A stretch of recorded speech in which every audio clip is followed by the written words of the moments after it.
जय हिंद दोस्तों, मैं आप लोगों का स्वागत करता हूं। कल की क्लास थोड़ा सा छोटी रह गई। रीजन क्या है कि लाइट थोड़ा समस्या हो गई थी, इसलिए से क्लास को मुझे कम समय के लिए ही लेना पड़ा। ठीक है, आज हम जो है साधारण ब्याज का लास्ट क्लास लेंगे और इसमें हम लोग जो भी लेवल हो सकता है हाई से हाई लेके चलेंगे। और इसके बाद कल आपका रविवार है और रविवार के दिन आपको पता है प्रैक्टिस होगा। तो कल हम लोग जो पूरे जितना भी सिंपल इंटरेस्ट पढ़े हैं, पूरे सिंपल इंटरेस्ट को कल हम लोग दोहराएंगे। दोहराने का मतलब सभी प्रकार के क्वेश्चन को हम लोग हल करेंगे कल। इसके बाद जो है फिर सोमवार से आपका जो है कंपाउंड इंटरेस्ट यानी जो है चक्रवृद्धि ब्याज आपके प्रारंभ किया जाएगा। ठीक है, तो आज हम लोग जो थोड़ा सा प्रश्न को देखेंगे और कल की क्लास में आपका रिवीजन चलेगा। ठीक है, चलेगा। तो इसमें आपको एक बात याद रखना है कि कल की क्लास अगर आपको अटेंड करना है तो एक बार जरूर पीछे की चीजें आप दोहरा लीजिएगा, ताकि आपको इस क्लास में जब बैठे तो आपको चीजें समझ में आए। ठीक है, चलिए हम लोग स्टार्ट करते हैं आज का क्लास। ठीक है, और इसमें देखिए पहला प्रश्न आपको दिख रहा होगा स्क्रीन पे। यदि सॉरी कोई निश्चित राशि साधारण ब्याज की एक निश्चित दर पर 3 वर्षों के लिए दी जाती है। कोई निश्चित राशि साधारण ब्याज पर, ठीक है, 3 वर्षों के लिए दी जाती है। यदि यह धनराशि 5% अधिक, शांत हो जाइए आप लोग, यदि यह धनराशि 5% अधिक दर पर दी गई होती, ठीक है, यह धनराशि 5% अधिक दर पर दी गई होती तो 600 रुपए अधिक अर्जित करती। चलेगा, कोई निश्चित राशि है साधारण ब्याज की निश्चित दर पर 3 वर्ष के लिए दी जाती है। कितने साल के? 3 साल की दी गई। फिर कह रहा है कि यदि यह धनराशि 5% अधिक दर पर दी जाती, मतलब पहले जितना पे दिया जा रहा था, अगर अब उससे जो है 5% अधिक पे दी जाएगी तो हमें 600 रुपए क्या मिलेगा? अधिक मिलेगा। ये कितने का मान दिया गया है? ठीक है, तो ये ध्यान दीजिएगा, 3 वर्ष के लिए आपको लगाना था, लेकिन अगर आप उसी 3 साल के लिए अगर 5% एक्स्ट्रा लगाते तो हमें 600 रुपए ज्यादा मिलता। तो एक साल में अगर मुझे 5% ज्यादा मिलता तो 3 साल में मुझे कितना परसेंट ज्यादा मिलता? 15% ज्यादा मिलता। मेरी बात समझेगा, एक साल में यदि 5% मुझे दर मिलेगा ज्यादा, तो 3 साल में मुझे कितना परसेंट मिलेगा? 15% ज्यादा मिलेगा। तो 15% ज्यादा मतलब आपको 15% का मान दिया गया है। ठीक है, 15% का मान दिया गया 600 रुपया। 1% का मान कितना बेटा आएगा? 15 से भाग करेंगे, 15 चौके, 1% का मान आएगा 40 रुपया। आपसे कह रहा है कि वह राशि मतलब 100%, 100% निकाले, मतलब मूलधन 100% होता है। 1% का मान 40, तो 100% का मान जब 100 से गुणा करेंगे तो 2 जीरो और बढ़ जाएगा। 40 है ही, 2 जीरो बढ़ेगा मतलब 4000 रुपये याद हो जाएगा। ठीक है, मेरी बात सुने। चलिए हम लोग आगे चलते हैं। ठीक है, इसका स्क्रीनशॉट लीजिए, फिर आगे हम लोग चलते हैं। हो गया, चलेगा, हम आगे चलते हैं। ठीक है, जल्दी करिए आप लोग।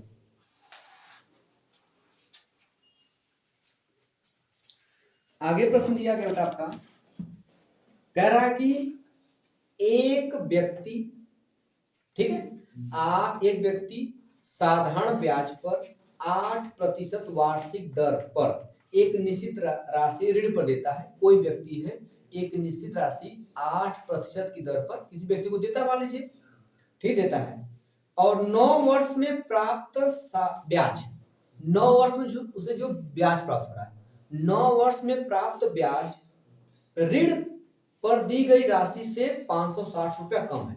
जो मुझे ब्याज मिल रहा है वो ब्याज ऋण पर दी गई राशि से 560 रुपया कम है। तो ऋण पर दी गई कितनी राशि कितनी है? अच्छा, 8 साल के लिए दे रहा भाई, 8% पर 9 साल के लिए। अगर 1 साल का ब्याज आपको 8% मिलेगा तो 9 साल में आपको ब्याज 9 8 72% मिलेगा। तो आपको 72% ब्याज मिल गया। 72% क्या मिला आपको? ब्याज मिल गया। तो ये जो ब्याज है ऋण पर दी गई राशि से 560 रुपया कम है, तो जो राशि ऋण पर दी जाएगी वो कितना परसेंटेज होगा? 100%। जो राशि ऋण पर दी जाएगी मूलधन वो 100% होगा। तो जो ब्याज मिला है 72%, क्योंकि 8% के रेट से 9 साल का, 1 साल का 8% तो 9 साल का 72%। तो ये जो ब्याज मिला है ये ऋण पर दी गई राशि 560 रुपया कम है। तो भैया ऋण पर जो राशि दिया जाता है वो 100% होता है। आप कितना ब्याज मिल गया, कितना की कमी है? 28% कम है। इसी 28% का मान दिया गया 560 रुपया। ठीक है, और बच दिया गया 1% का मान निकालेंगे। 28 गुना 56 होता नहीं होता है? 28 गुना 56, 1% का मान आ गया 20 रुपया। तो जो मूलधन राशि होती है अपने आप में 100% होती है। तो इसको 100 बनाने के लिए 100 से गुणा करेंगे। जब 1% का मान 20 रुपया, तो 100% का मान 100 से गुणा कर देंगे। तो 100 से गुणा करेंगे तो 20 का गुणा 100 करेंगे तो 2000 रुपया आ जाएगा। मतलब जो ऋण राशि दी गई थी वो कितना दी गई थी? 2000 रुपया दी गई थी। कोई दिक्कत हो क्या बताइएगा? ठीक है, चलिए इसका भी स्क्रीनशॉट लीजिए। आज थोड़ा स्पीड में हम लोग चलेंगे। ठीक है, आगे चला जाए। ठीक है, उसको बंद कर दे भाई, उसको बंद कर दीजिए। केवल अपने सामान की आपको चिंता रहती है। देखो बढ़ रहा है, उसको बंद करिए। आगे चला जाए, बंद कर दीजिए। यहाँ रेलवे स्टेशन थोड़ी है, अपने सामान की सुरक्षा स्वयं करिए। चलिए हम चलते हैं आगे बेटा। अगला प्रश्न थोड़ा तगड़ा ध्यान दीजिएगा। ठीक है, अगला प्रश्न कह रहा है बेटा, ध्यान दीजिएगा। एक व्यक्ति प्रत्येक वर्ष के आरंभ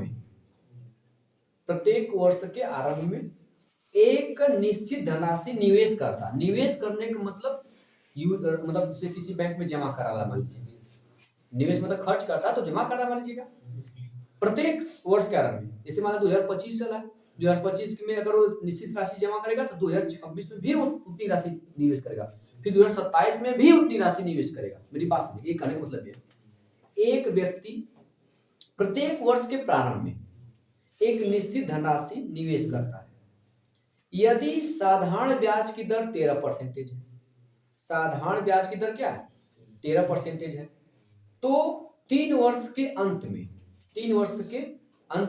ठीक है, 3 वर्ष के अंत में कुल धनराशि 24,948 रुपया है। टोटल धनराशि, टोटल मतलब अमाउंट मिल रहा है, मिस धन मिल रहा है, 24,948 रुपया है।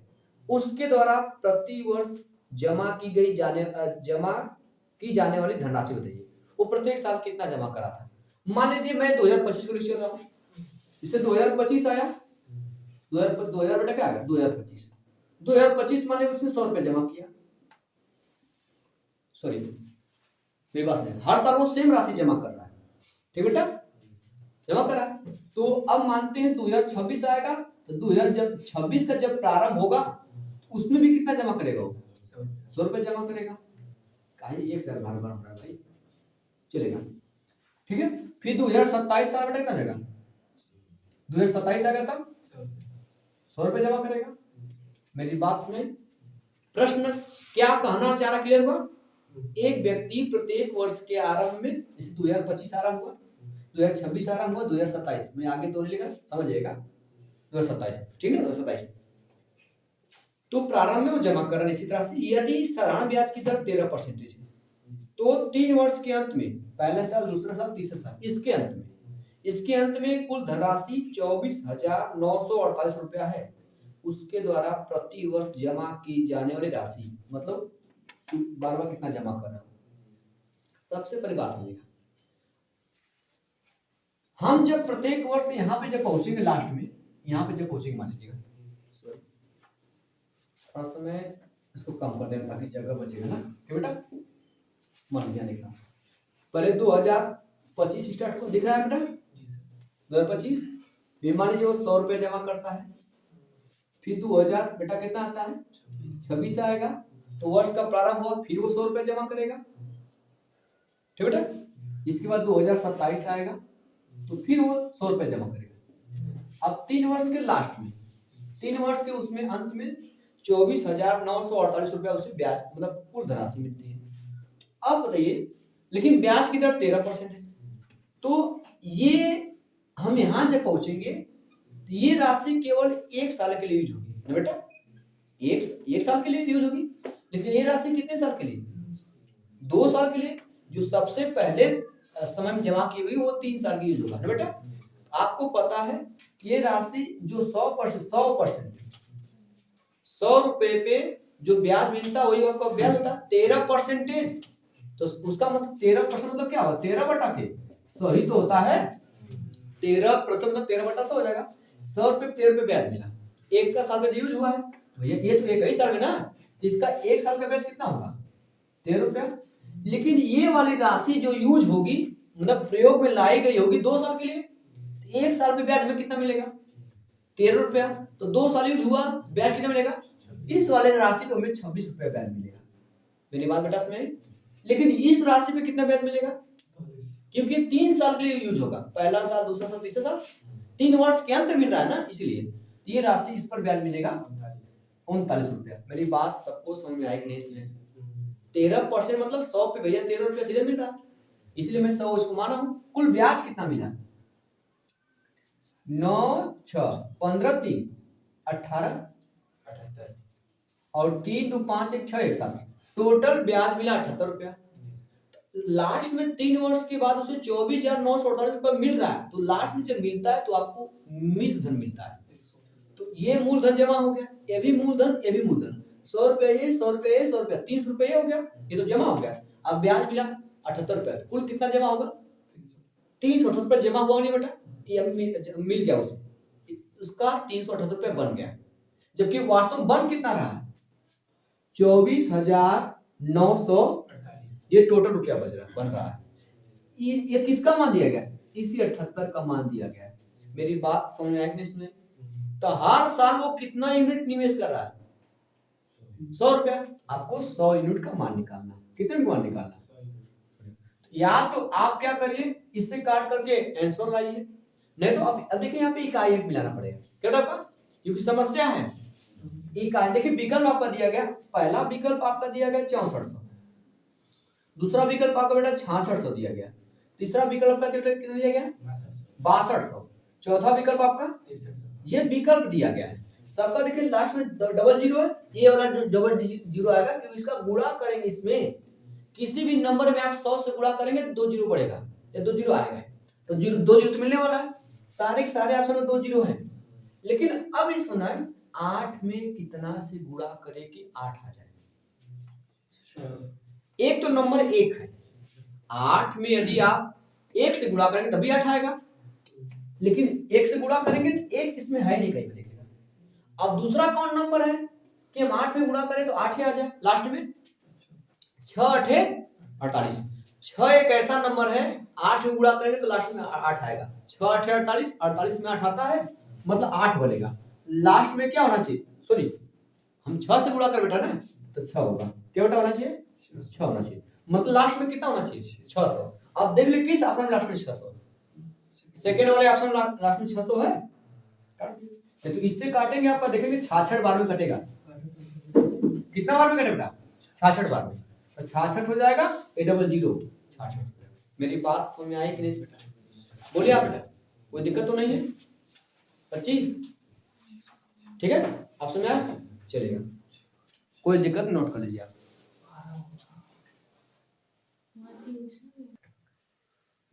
हाँ यहाँ पे सॉरी यहाँ पे 300 रहेगा, 300, हाँ तब 66 रहेगा, सॉरी यहाँ पे मिस्टेक बेटा 300 रहेगा, सही है, अब सही है, कोई दिक्कत नहीं ना भाई। हम जो ब्याज जोड़ेंगे अभी मैं जोड़ा ही नहीं, 100 100 100 300 होगा, 78 है, 378 होगा ना, तो टोटल मुझे राशि मिली 378 मिल जाएगी, तो 378 का मान दिया गया, अब काटेंगे 66 आएगा, सही है, ठीक है, धन्यवाद, मतलब आप लोग ध्यान दे रहे हैं, ठीक, अच्छी बात है, ठीक है,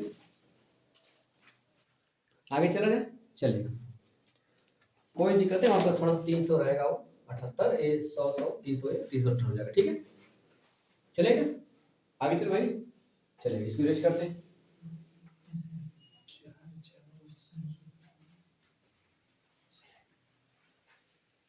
चलो बेटा,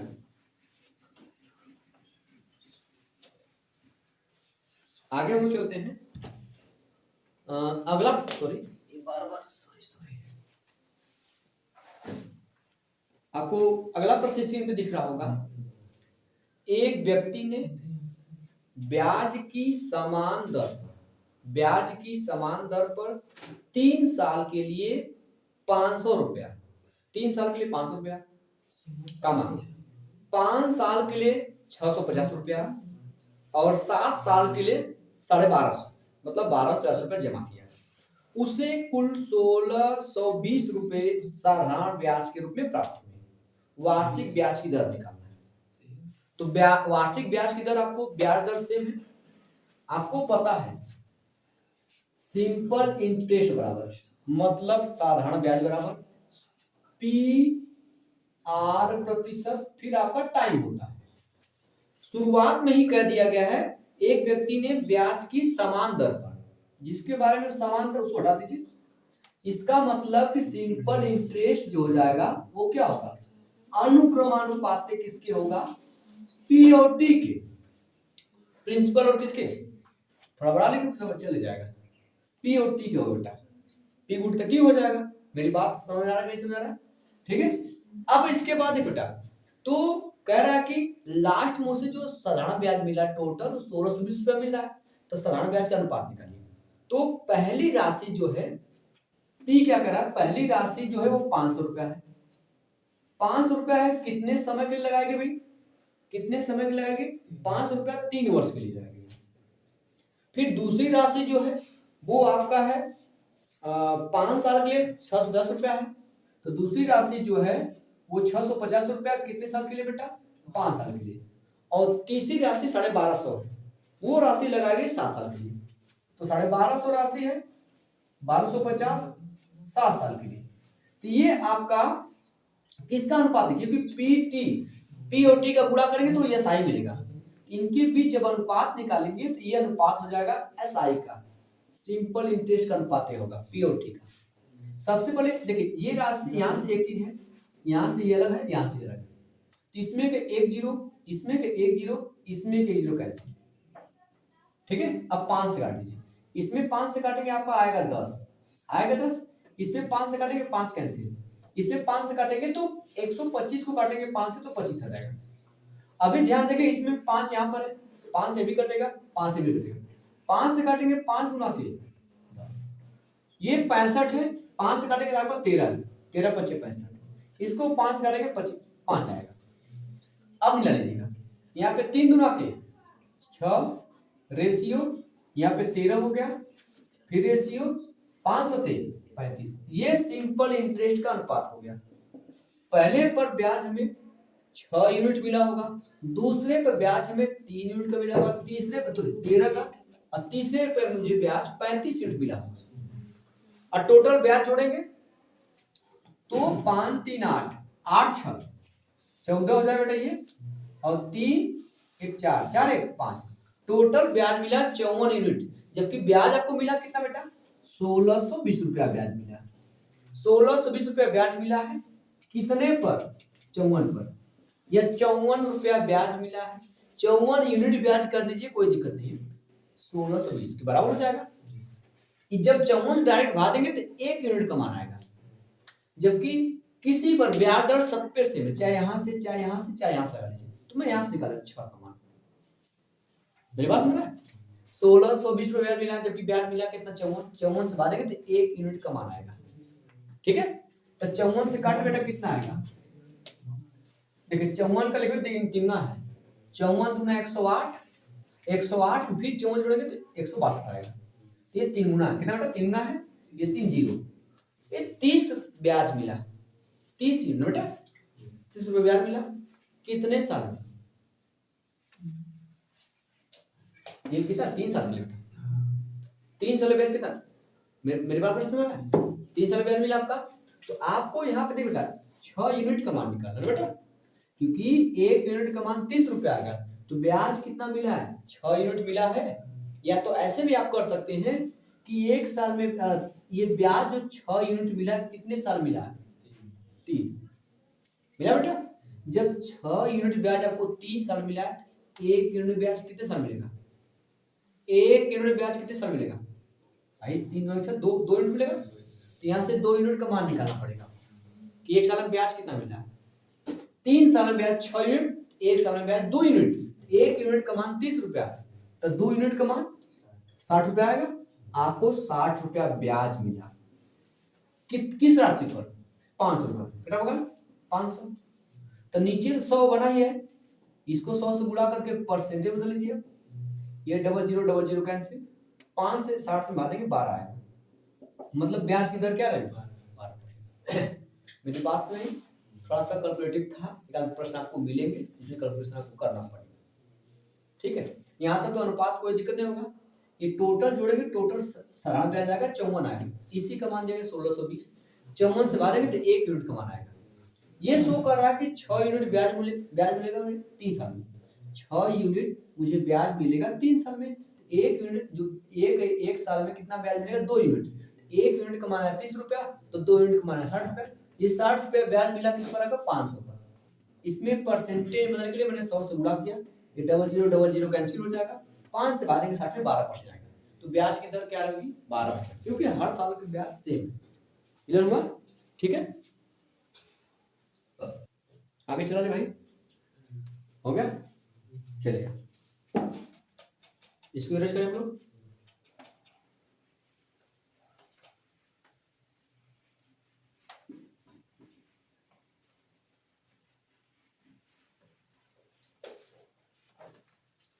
ठीक है, ध्यान दीजिए बेटा।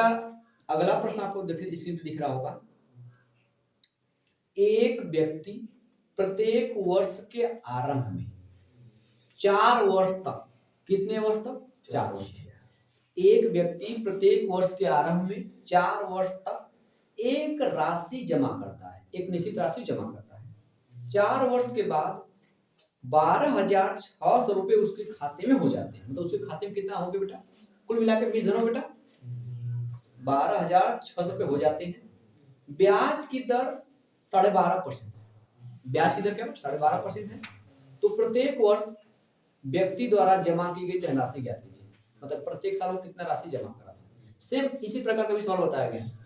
मानते हैं 2025 में उसने जमा किया कितना रुपया बेटा आपका? 100 रुपया जमा किया। फिर 2026 आया, 2026 कितना करेगा? फिर 100 रुपया जमा करेगा। फिर 2027 आएगा, फिर कितना जमा करेगा बेटा? 100 रुपया। फिर 2028 आएगा, फिर कितना जमा करेगा? 100 रुपया जमा कर रहा है। मेरी बात सुन रहा है? आप सोचिए 100 रुपया जमा किया आपका, तो भाई चौथे वर्ष के बाद लास्ट में ये राशि तो केवल 1 साल के लिए जमा की गई होगी। मैंने 100 रुपया माना था कि ब्याज की गणना आसानी से कर सकते हैं। ब्याज की दर 12.5% है, ये 1 साल का, वो 12.5% मतलब 1 साल में ब्याज 12.5% मिलेगा 100 रुपए पर। तो इस पर तो मतलब 12.5 रुपया हमें मिलेगा ब्याज, क्योंकि 1 साल के लगाया गया। लेकिन ये राशि हमें कितने साल लगेगा? 2 साल के लिए। तो 1 साल का 12.5%, 100 रुपये 12.5 रुपया मिला। फिर 2 साल में कितना मिलेगा मुझे ब्याज? 25 रुपया, 12.5 मतलब 25 रुपया। तो ये 25 रुपया ब्याज मिलेगा। इस पर कितना मिलेगा? ये तो 3 साल की लगेगी भाई ना। तो 12.5 25 में 12.5 और जोड़ दे, कितना मिलेगा? 37.5 मतलब 37.5 ये भी जाएगा 37.5 सॉरी। फिर ये तो 4 साल के लिए लगा होगा, 1 साल का 12.5, तो 4 साल का 12.5 का 4 गुना करेंगे 50 रुपया आएगा। तो 50 रुपया आएगा। तो टोटल ब्याज कितना मिला बेटा? जीरो करते हैं टोटल ब्याज, तो कितना बेटा? 5 5 10 को 0 असले 7 5 12 12 2 14 15 5 3 8 2 10 10 11 12 मतलब ब्याज मिला मुझे, टोटल ब्याज मिलेगा कुल मिला के 125 रुपया। तो राशि टोटल हो कितनी गई? ये 100 रुपया जमा होगा आपका, ये भी 100 रुपया, ये भी 100 रुपया, ये भी 100 रुपया, तो 400 तो ये जमा हो गया, 125 रुपया ब्याज मिल गया। मतलब टोटल राशि कितनी होगी? 525 रुपया हुई। 425 ये 125 है, 525 रुपया आपकी जमा होगी। इसी 525 का मान दिया गया कितना बेटा? 12,600। 12,600 किसका मान दिया गया? 525 का मान निकालना दिया गया। लेकिन आपसे कह रहा है कि वो राशि जमा की गई, उसका मान निकालना। तो राशि कितना जमा की गई प्रत्येक साल? 100। तो 100 यूनिट का मान निकालना। मेरी बात बेटा इसमें तो 25 से कट जाएगा, 25 दूना 50, फिर 2 बचेगा 52 है, फिर 25 दूना 50, सॉरी बेटा 25 कम, सॉरी 25 से कम 25, 25 चौका 100। आपको तो पता होगा 21 छक्का 126 होता है। देखिए 6 का गुणा करिए, 6 कम 6, 6 दूना के 12, 126 हुआ। ये 6 गुना कई गुना आपका, ये 6 हो जाएगा, डबल 0 600, ये कितना जाएगा 4, गुणा करेंगे 6 चौके 2400 रुपया हो जाएगा। मतलब प्रत्येक साल वो कितना रुपया जमा कर रहा था, 2400 रुपया जमा कर रहा था। अभी मेरी बात समझ आई कि नहीं इसमें, बोलिए कोई दिक्कत तो नहीं है? नोट करने फिर आगे चला जाए, आगे चला बेटा, चला के नहीं आ रही आपको? अब भाई आज लास्ट क्लास है साधारण ज्ञान का, तो हिसाब से प्रश्न तो मिलेगा, नहीं समझ रहे आप? आज बहकाने वाला प्रश्न थोड़ी है, ठीक है? जब कोई जाता है तो हिला के जाता है, समझ रहा कि नहीं? चलेगा। अगला प्रश्न आपको इसमें दिख रहा होगा, आर्या 5400 रुपए को 4 साल के लिए, आर्या बेटा 54, ठीक है, 5400 रुपए कितने साल के लिए? 4 साल के लिए। सोनू 7200 रुपए को 3 वर्ष में निवेश करता है। देखिए 2 व्यक्ति हैं, एक आपका आर्या है, ठीक बेटा, एक आपका कौन बेटा? सोनू है। तो आर्या अपना 5400 रुपया कितने साल के लगा रहा है? 4 वर्ष के लिए। सोनू अपना 7200 रुपया कितने साल के लिए?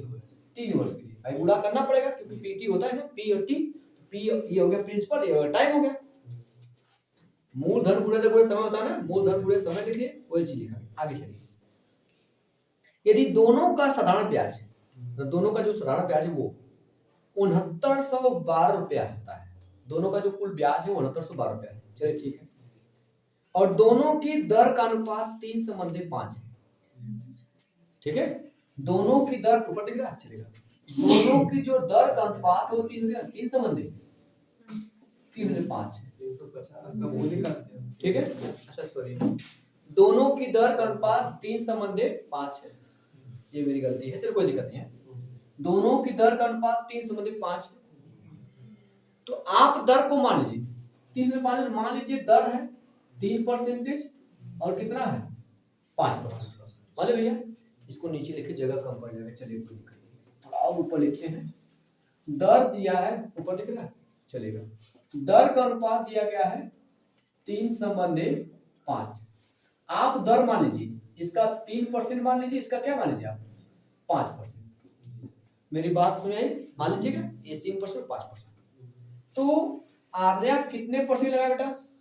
3, तो 3 साल गुणा, इसमें 3% से गुणा हो जाएगा, इसमें कितना गुणा हो जाएगा 5% से गुणा हो जाएगा, तो 3 चौको 12% हो जाएगा। आई परसेंटेज का मतलब जानते क्या, नीचे क्या लिखा हुआ है?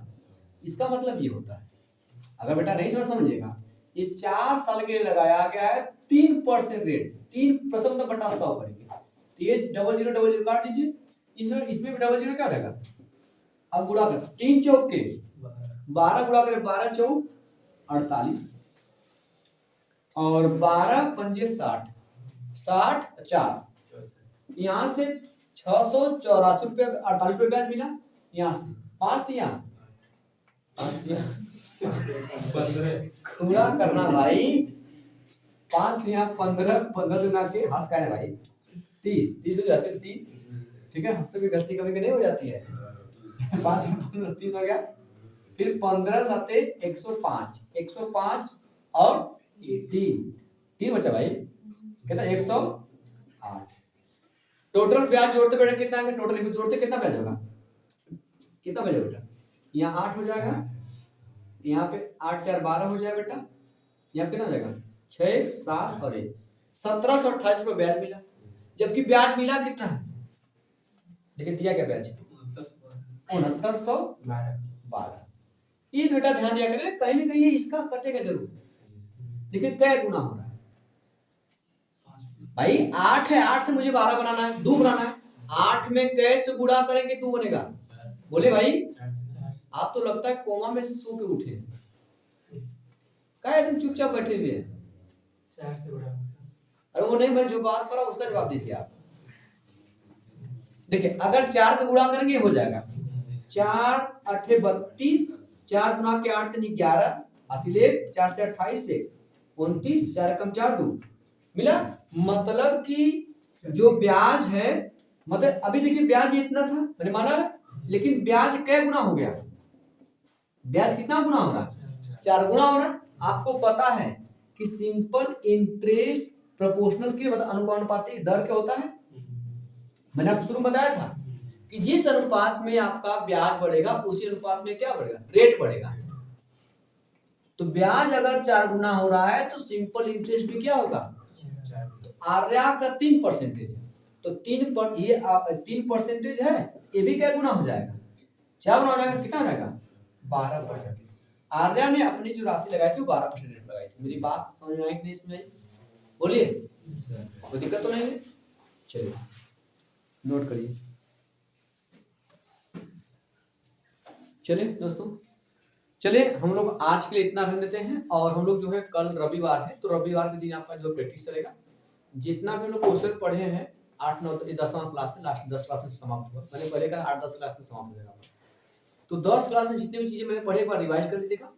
कल ओवरऑल क्वेश्चन आपको दिया जाएगा, ठीक है, टेस्ट भी होगा, इसके बाद आपका जो है क्लास भी होगा, और इसके बाद सोमवार से आपका क्या चलेगा? चक्रवृद्धि ब्याज चलेगा, ठीक है, कंपाउंड इंटरेस्ट। तो दोस्तों आज के लिए इतना ही। जय हिंद।